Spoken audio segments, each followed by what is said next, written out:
Hello class, today we're going to do lesson 8.3, which is on zero and negative exponents.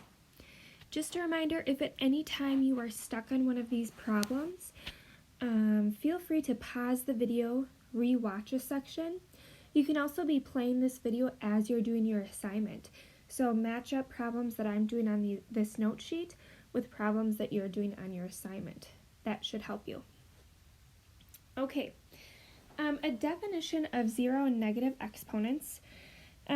So here's some properties.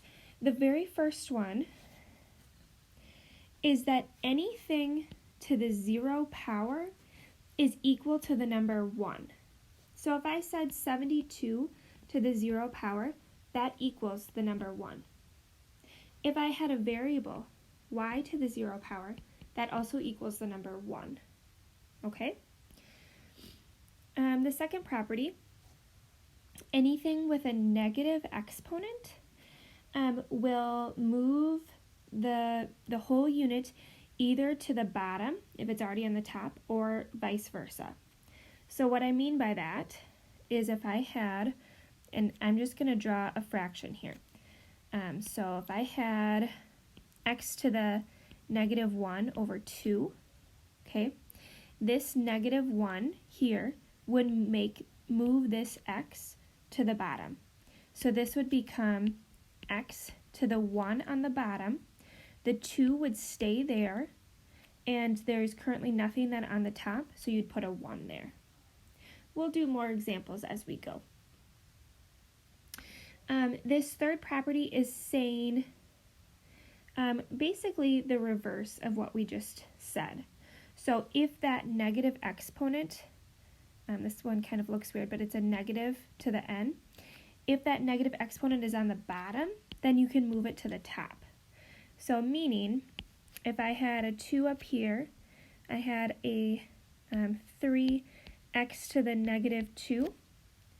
All right, this whole unit, because it's a negative exponent, would move to the top. And so I would get 2 times x to that, now it becomes a positive 2, over 3. So again, we'll do some more examples here as we go along, but that's just the basic property. All right, so properties of exponents. This whole box is everything now to date that we've talked about, including the ones up above, okay? Oh, actually, it's just including lessons 8.1 and 8.2. Okay, this is the new thing, 8.3. All right, so all of these properties we've already done before. So I just want to put those on the note sheet so that we have them readily available for us as we work through our notes, because today we're really combining everything. So example 1, letter A, says evaluate the expression. All right, so we have a negative exponent. So it's going to help you if we can get this right now into a fraction. It's currently not a fraction. So this would be the same thing as over 1. Remember, 1 is our hidden number. Now, because this 2 has a negative exponent, in order to make it positive, you can move it to the bottom, and then it becomes positive. So now this is going to be a 2 to the, instead of a negative 3, it's going to be a positive 3. Technically speaking, this 1 is still there, but we know that 1 times anything is itself. And now, since this top, this 2 to the negative 3 moved to the bottom, we no longer have anything on the top of our fraction, so we're just going to put a 1. All right, and since 1 times anything is itself, we don't have to put that 1 there, so it's going to be 1, 2 to the third would be the best way to write that. All right, this next one, we have negative 10 to the 0 power. Remember, anything to the 0 power is the number 1. So that's a very quick one. Letter C.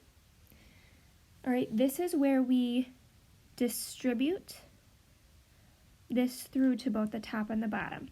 So we're going to get 1 to the negative third over 4 to the negative third. Now, both of these top and bottoms have a negative exponent. So if I want to make it positive, I'm going to move this top part to the bottom, and I'm going to move this bottom part to the top. Okay, so we're going to flip-flop it. So let's see what happens here. We're going to get 4 to the third over 1 to the third. So instead of it being a negative 3, now it becomes a positive 3. All right, and since 4 to the third should be a small number, 4 to the third is 64, we're welcome to write it as 64. 1 to the third is 1 times 1 times 1, which is 1. So our final answer there just becomes 64. If you write your answer like this, I'm okay with that too, okay? Just because we're still learning. All right, now we have 0 to the negative 7. So this isn't currently written as a fraction. It's going to help us if we write it as a fraction. All right, to make this negative exponent positive, you're going to move it to the bottom. So now that becomes a 1 times 0 to the positive 7. And then there's nothing on top, so we put it over 1. Okay, let me change colors. This one right here, really, you know that 1 times anything is itself. So if we think of that, it's just 1, 0 to the 7. Now, think about what 0 to the 7 means. That's like saying 0 times itself 7 times. 1, 2, 3, 4, 5, 6, 7 zeros. Well, 0 times itself is just 0, so this is really 1 over 0. Can I take 1 of something and divide it by 0? No, I can't. So this is what's said to be like an undefined answer, or does not exist, not possible, because we cannot divide by 0. Okay, moving down to the bottom ones. Letter E, we're going to distribute this negative 1 through. Okay, and please, I again remind you that if you need to pause the video, stop and think for a moment, please do that. As I'm recording these, normally in class, people would be asking questions. Well, right now, nobody's asking questions because it's just a video. So please pause, stop, and think before just watching this video straight through, if you need to.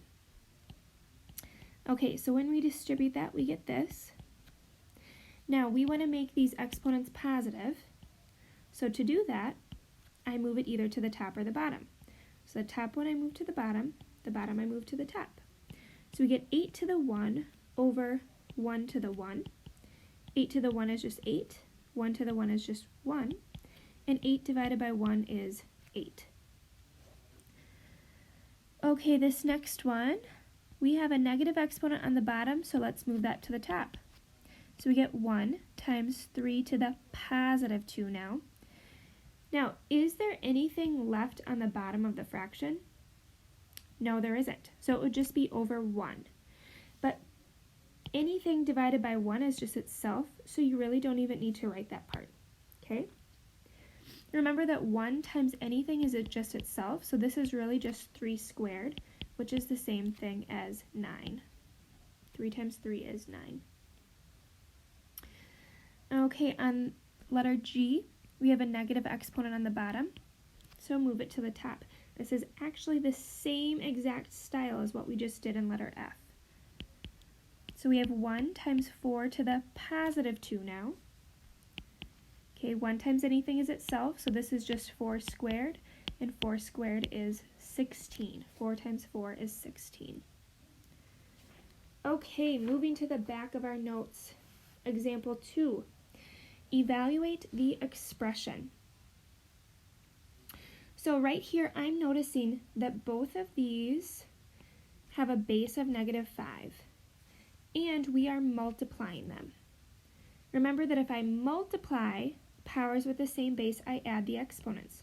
So this is like saying negative 5 to the 4 plus negative 4.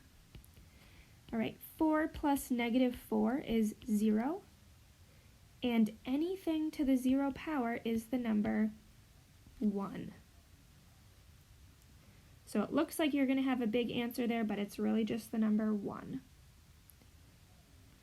Letter B, if I'm taking a power to a second power, I multiply the exponents. So I have 5, and then I have negative 2 times negative 2. All right, negative 2 times negative 2 is a positive 4. So 5 to the 4th is your answer. or if you did 5 to the 4th, that's 625. I'm okay with either of those answers. All right, letter C. I'm noticing that the 3 it shares the same base. So that means because it's a division problem, you're going to subtract the exponents.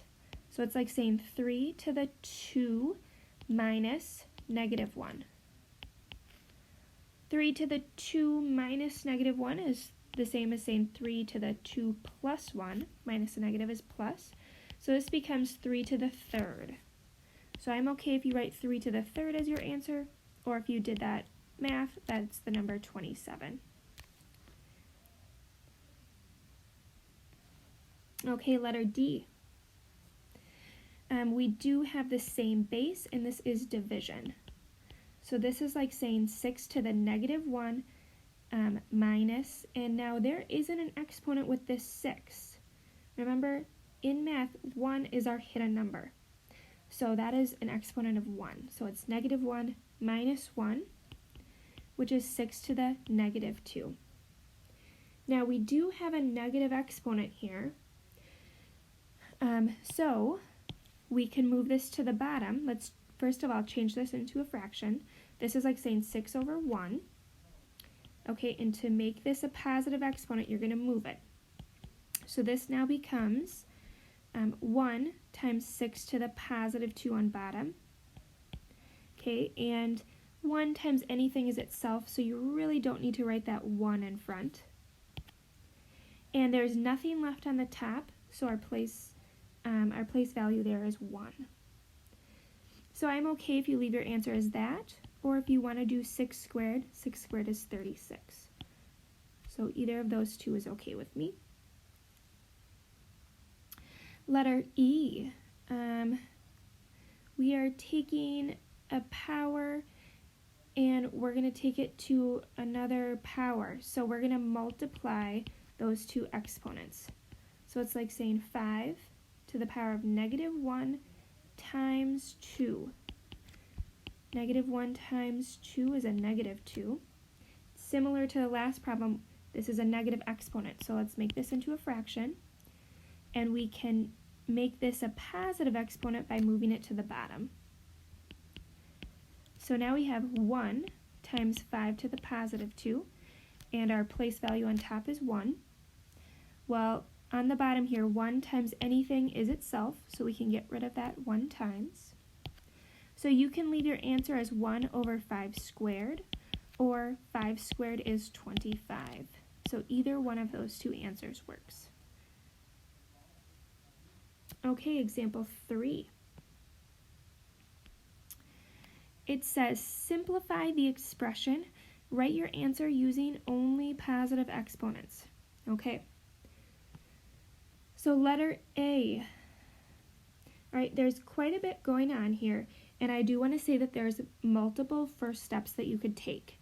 So just because I do something doesn't mean that you have to do it the same exact way as me, okay?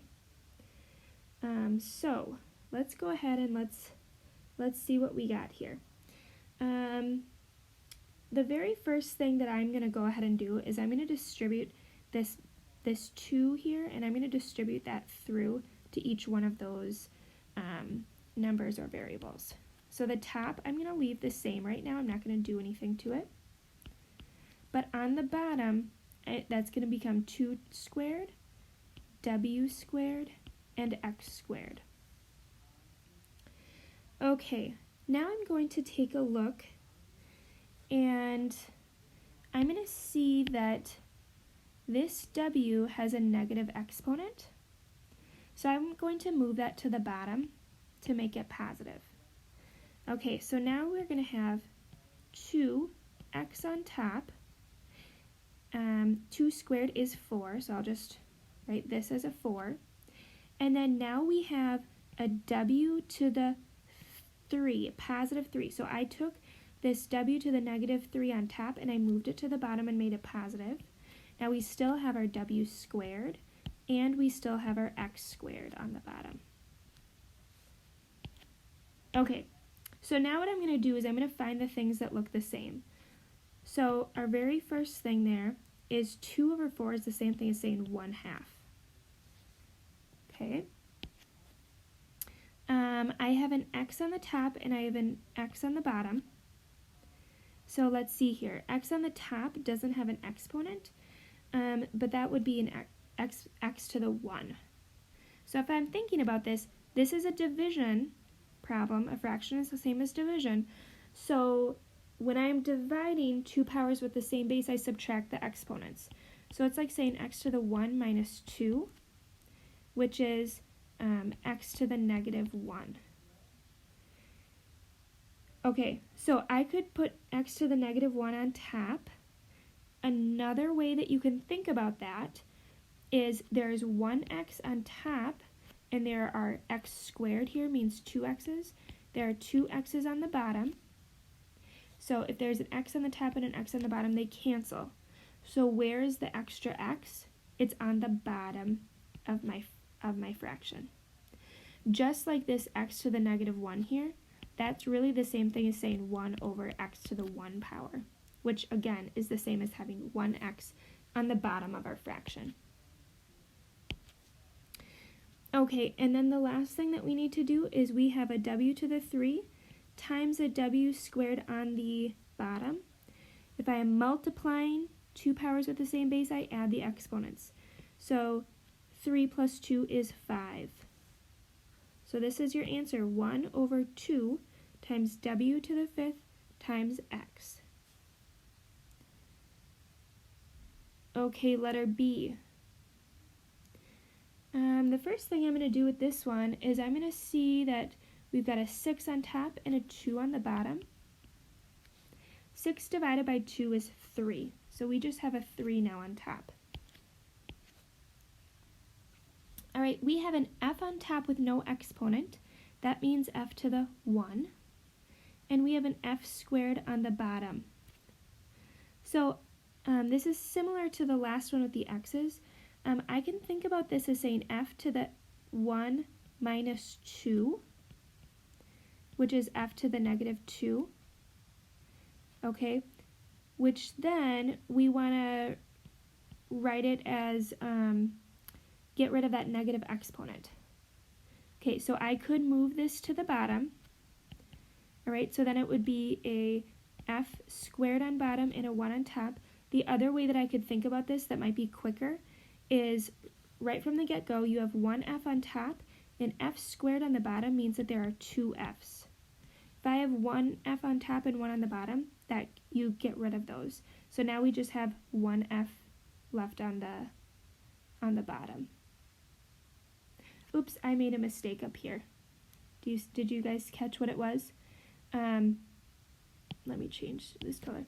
1 minus 2 should have been a negative 1. So this was a negative 1. That means that this was a 1, which means I have 1f on the bottom. Sorry about that. We all make mistakes, right? Okay, and then the last thing is we have a g to the negative 4th on top. Let's go ahead and let's move that to the bottom. So now we have a g to the 4th on the bottom, and we still have this other g on the bottom, which is really g to the 1. If you notice here, we can combine these g's. So g to the 4 times g to the 1 is g to the 5th. You add those exponents. All right, thanks for staying with me. We have one more problem to do as a class. Okay, the first thing that I'm going to go ahead and do is I'm noticing that this is a negative exponent. So let's go ahead and let's move this entire thing to the bottom of our fraction to make that a positive exponent. There would be nothing left on the top, so I'll put the number 1. So we have a 3y z squared, and all of that now will be to the positive 2. Now I can distribute this 2 to everything.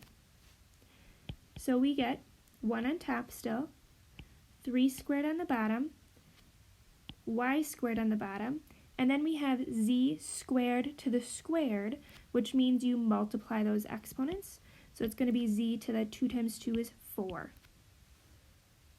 Okay, you could leave your answer like that, or if you wanted to do 3 squared is 9. So I could also write it this way. Either one of those two is okay with me. Okay, thank you so much for watching. Have a wonderful day, and remember that you guys are all amazing. And